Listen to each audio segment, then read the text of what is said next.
Transit Talk, a show brought to you by the DCTA, Denton County Transportation Authority, that highlights information about our public transportation. After our show Discover Denton, we will bring you Transit Talk. So after you hear about the things you can do in Denton, you can hear about how you can get there.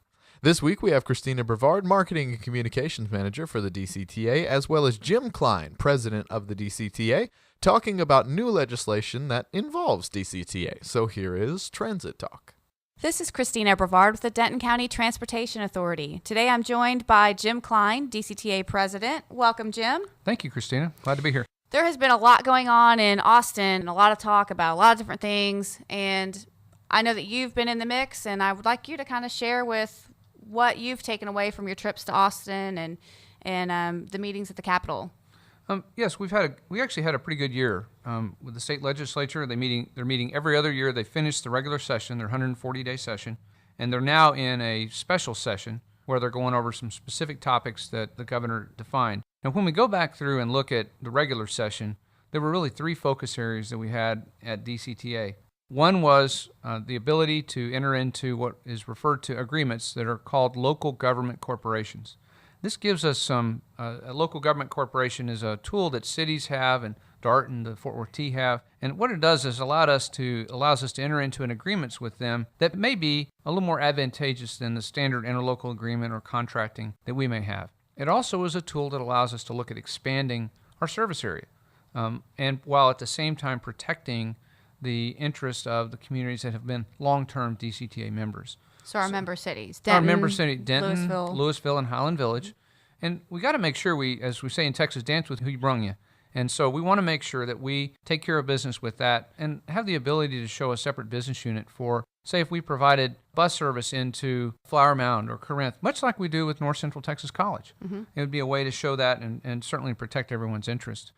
By the way, the first one was the approval of Senate Bill 276. And it was sponsored by, certainly Senator Nelson was very helpful with that one in making sure that one got across the goal line. And then the second bill that we worked through, Senator Nelson also helped us with, Senate Bill 948. And it was some adjustments to the Chapter 460 of the Code. That's our enabling legislation. And this is what the state says. These are the rules that DCTA operates under. And it says how we're established and how our board is governed and how our agency is governed by the board and how we all fit together. And so Senate Bill 948 included a couple things. It addressed local government corporations also because we wanted to make sure that was really important to us. So we had a separate bill for it, and also it's included in this bill. And we also looked at board representation, particularly from two angles. One is that a smaller community that's less than, at this time, 17,000 people doesn't have a dedicated seat on the board. And so what we wanted to do is make sure that those communities gained a board seat if they signed up and became a member of DCTA, particularly through a transportation funding area. And so that's one option, one thing we had there. And the other is that while it has been assumed and we've done business this way that all of our board members are Denton County residents, it wasn't part of the legislation. So we wanted to make sure that that was a requirement to become a board member at DCTA. A couple other smaller things is that we wanted to address liability for contractors so that it fell under our tort liability limitations. We wanted to make sure that we've implemented a system of fair enforcement officers at DCTA to make sure that we collect the fair amount from everyone that should be paying. And these fair enforcement officers in the original legislation were called out as employees. We have a lot of contractors, subcontractors who do this kind of work. And so we wanted to make sure they fell into the same designation. And then we had a few other things with purchasing methods that opened up a few options for us. So those are the two bills that have been passed through the legislature, approved by the governor, and set to go. Now, we did have one bill that we were trying to work through with our fellow agencies and had to do with looking into the future and seeing how we can address the liability that a freight railroad would take on if they invited a commuter rail into their corridor. Now, that bill didn't get where we wanted it to go, but it was a good discussion this time, and we kind of knew going into it that this would be something that would take multiple sessions of the legislature in order to get passed. So we'll continue to work on that one as we go into next year. Those are the three bills that we had, so we were 2 out of 3 on that. And then as we look into the special session, the only thing that has to do with transportation funding, there is a Senate and a companion House bill coming through to look at some alternative ways to provide additional funding for the highways. And then that also means there can be some funding for transit use as well. We'll see how that works its way through the legislature here in this special session. And when does the special session wrap up? It's in the next couple of days. Okay, so we should hear something We should pretty hear soon. something pretty soon.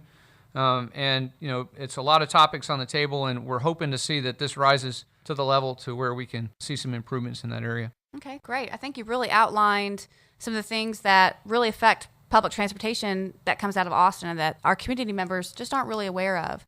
They see the trains and the buses operating every day, but there's a lot that goes on behind the scenes and a lot of things that have to fall in line to make things happen at DCTA in order for us to provide services for our community members. So I think that you did a great job laying that out, and thank you so much for joining us today. It's a privilege to be here. Thank you, Christina.